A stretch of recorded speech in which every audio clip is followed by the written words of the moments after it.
मठ मंदिरों को कंट्रोल करने के लिए अंग्रेज एक कानून बना के गए थे।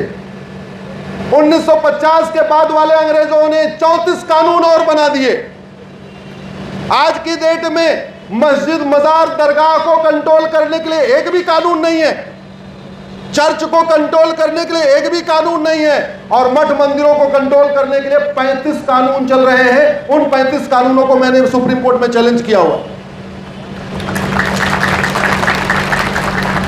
एक भी मस्जिद, एक भी मजार सरकार के कंट्रोल में नहीं, एक भी चर्च सरकार के कंट्रोल में नहीं। 4 लाख मठ मंदिर सरकार के कंट्रोल में। मस्जिदों से सरकार 1 रुपए नहीं लेती, चर्च से सरकार 1 रुपए नहीं लेती, और यहां सारा का सारा चढ़ावा सरकार ले रही है। क्या कर रही है? क्या हमारे काशी विश्वनाथ का जो चढ़ावा है उससे गौशाला खुल रही है क्या? जोर से बताइए। उससे यज्ञशाला खुल रही है क्या? उससे भोजशाला खुल रही है क्या? हमारे चढ़ावे से क्या वहां पे स्कूल बन रहा है क्या? हमारे चढ़ावे से कोई व्यायामशाला बन रही है क्या? अरे भैया, मंदिर का जो चढ़ावा हो तो धर्म के कार्य आना चाहिए। जो चर्च का चढ़ावा है उसको क्रिश्चियनिटी को फैलाने के लिए उपयोग किया जा रहा है। जो मस्जिद में चढ़ावा आ रहा है उससे इस्लाम को फैलाने के लिए उपयोग किया जा रहा है। और जो मंदिर का चढ़ावा है उसकी हालत ऐसी है, हिंदू धर्म को फैलाने के लिए तो छोड़ो, अरे वहां जो पूजा करने वाले उनको वेतन तक नहीं मिलता। आज मैं सुबह गया था काशी विश्वनाथ में पूजा करने के बाद मैंने वहां पे रुद्राभिषेक किया। तो मैंने वहां के जो रुद्राभिषेक करा रहे थे उनसे पूछा, क्या है आपकी स्थिति, क्या है, कितना वेतन मिलता है? बोले कोई वेतन नहीं मिलता। पता नहीं यहाँ कोई आया है क्या भैया? उस मंदिर से कोई आया काशी विश्वनाथ से? क्या नहीं आया।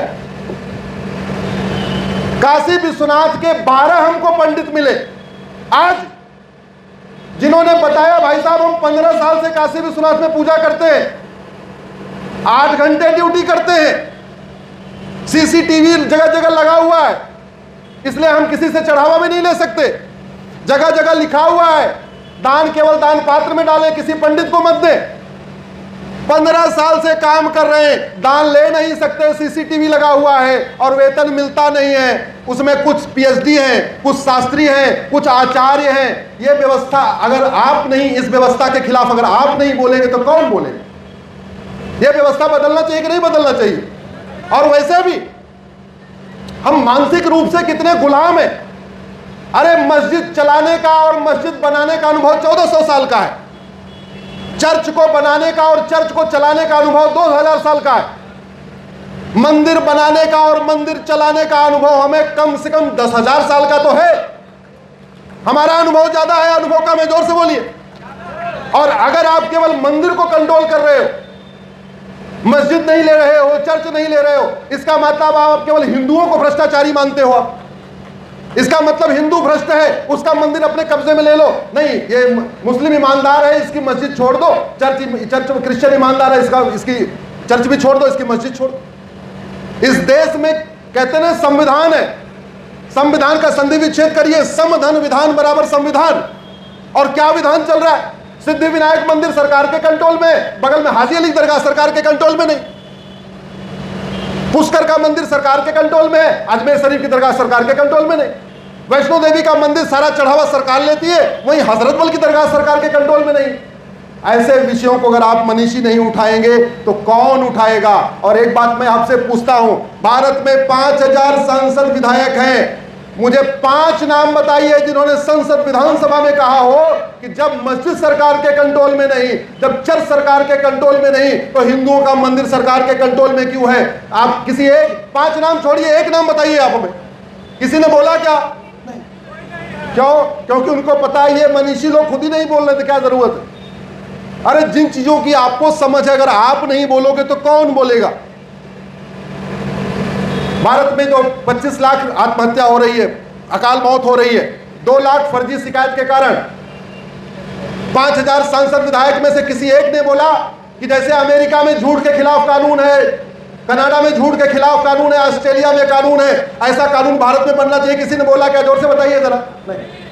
भारत में 2 लाख लोग थाना, तहसील, कचहरी के भ्रष्टाचार के कारण परेशान होकर मर जाते हैं। चीन में भ्रष्टाचारियों को फांसी होती है, भारत में 5000 सांसद विधायक हैं, कोई एक नाम बताइए जिसने संसद विधानसभा में कहा हो हमको भारत में भ्रष्टाचार खिलाफ चीन जैसा कानून बना चाहिए। बोला क्या? जोर से बोलिए जरा।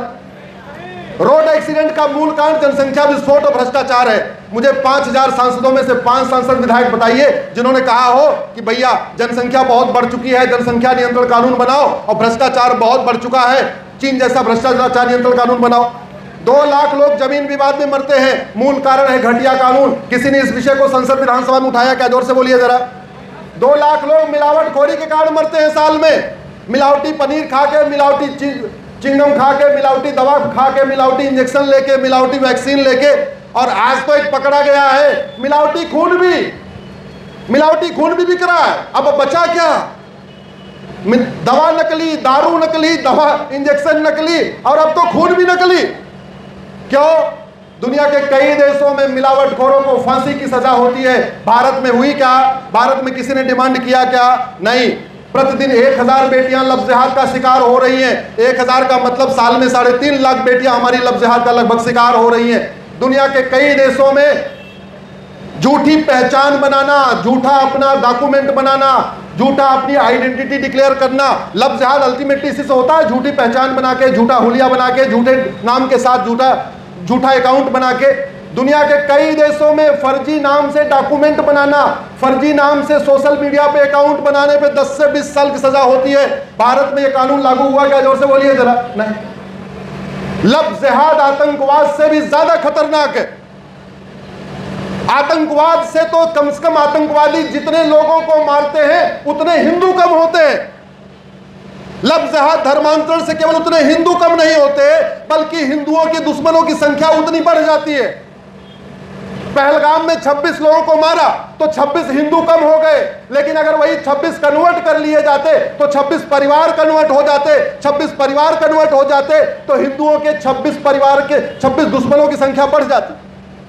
भारत में जो अराजकता फैलाने वाले कौन है? सारे के सारे एक्स हिंदू हैं, सारे के सारे कन्वर्टेड हिंदू हैं।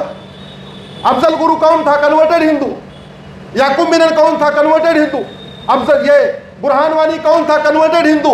जो यहाँ पत्थरबाजी कर रहे हैं, आतंकवाद फैला रहे हैं, अलगाववाद फैला रहे हैं, जिहाद फैला रहे हैं, लफ्ज़-ए-जिहाद फैला रहे हैं, धर्मांतरण कर रहे हैं, घुसपैठियों की मदद करते हैं, जो कुछ लोग कर रहे हैं वो कौन है? सारे के सारे एक्स हिंदू हैं, सारे के सारे कन्वर्टेड हिंदू हैं।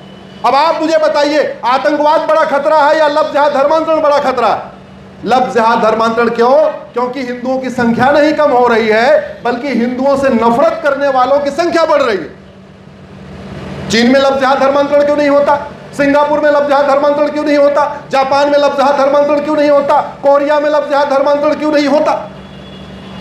लफ्ज़-ए-जिहाद धर्मांतरण हमारी राष्ट्र की सुरक्षा के लिए खतरा है। राष्ट्र की सुरक्षा के लिए जो खतरा है उससे निपटने के लिए हमारे पास कानून है, उसका नाम है नेशनल सिक्योरिटी एक्ट। कभी लफ्ज़-ए-जिहाद धर्मांतरण कराने वालों पे एनएसए लगाया जा रहा है क्या? लफ्ज़-ए-जिहाद धर्मांतरण अनलॉफुल एक्टिविटी है। अनलॉफुल एक्टिविटी से निपटने के लिए हमारे पास कानून है यूएपीए। कभी लफ्ज़-ए-जिहाद धर्मांतरण वालों पे यूएपीए लगाया जा रहा है क्या? लफ्ज़-ए-जिहाद धर्मांतरण ऑर्गेनाइज क्राइम है, बड़े प्लान्ड वे में किया जाता है। ऑर्गेनाइज क्राइम से निपटने के लिए बीएनएस की सेक्शन 111 है, लेकिन सेक्शन 111 में हमने चोरी, लूट, झपटमारी को तो ऑर्गेनाइज क्राइम डिक्लेयर कर दिया। लफ्ज़-ए-जिहाद धर्मांतरण को हमने ऑर्गेनाइज क्राइम डिक्लेयर नहीं किया। जब किया नहीं तो पुलिस लगाएगी नहीं, कठोर सजा नहीं होगी, लफ्ज़-ए-जिहाद धर्मांतरण नहीं रुकेगा। लफ्ज़-ए-जिहाद धर्मांतरण वेजिंग वॉर है। लफ्ज़-ए-जिहाद धर्मांतरण हमारी संप्रभुता के लिए खतरा है। लफ्ज़-ए-जिहाद धर्मांतरण हमारी एकता अखंडता के लिए खतरा है।